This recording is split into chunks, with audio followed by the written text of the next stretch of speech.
646, welcome back. If you are traveling throughout the South Central PA area, you're likely never far from a historical marker that showcases just how widespread the Gettysburg campaign truly was. In Cumberland County, the battlefield for the Battle of Sporting Hill is one you'll have to look closely to find. In fact, you might drive over it every single day.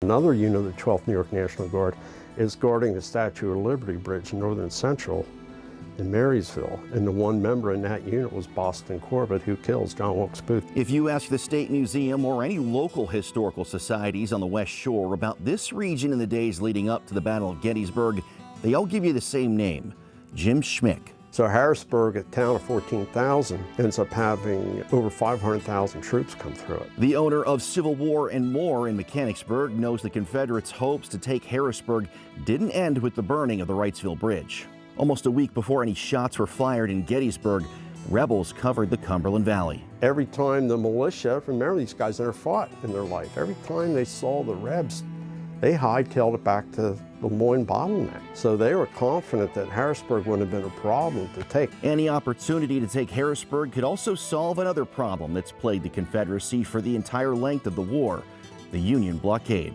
Stonewall's mapmaker, Jed Hotchkiss, he was a teacher in the coal mines in Likens, which were the best and the biggest at the time during the Civil War. Twice, they come up here to torch the coal mines that are supplying the United States Navy with their fuel to blockade southern ports from getting stuff in from Europe. While inexperienced, the Union was able to build up some defenses around the capital city. Fort Washington, which is a Lemoyne bottleneck. Now Lemoyne only has 12 homes back there, down to Red Light, they're Dunkin' Donuts. That's all Lemoyne was, called Bridgeport. So that hill from Dukes and Dockside of Willie's to L.B. Smith Ford is just a forest. So they had to cut all that down, and they started building Fort Washington when he got there, and he says there's better ground a little west of here, and that's why Fort Couch. Negley Park was Camp Couch. If you don't dig dirt, you're a camp. You dig dirt, you're a fort. Mechanicsburg joined York as cities that surrendered the Confederates.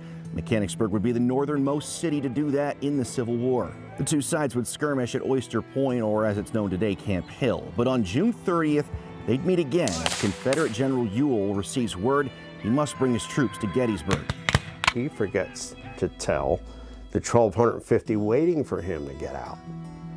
So you have 800 behind Wegmans and Target at the creek, Luton Farms, waiting for Ewell, who's not coming, and you have 300 at Denny's, which is now was Glimes Woods, and then you have 50 in the barn behind Carpet Mart. The base of it's still there.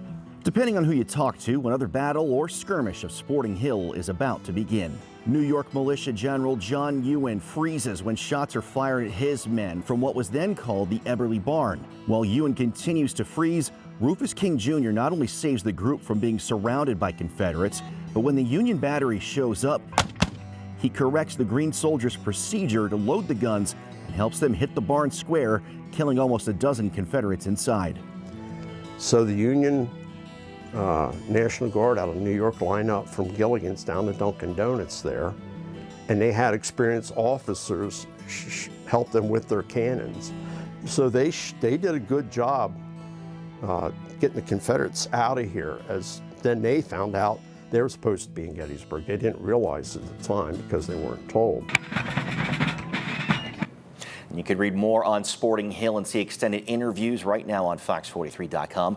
Tomorrow, we're going to take a look at the Battle of Carlisle, where some artillery wounds can still be seen today.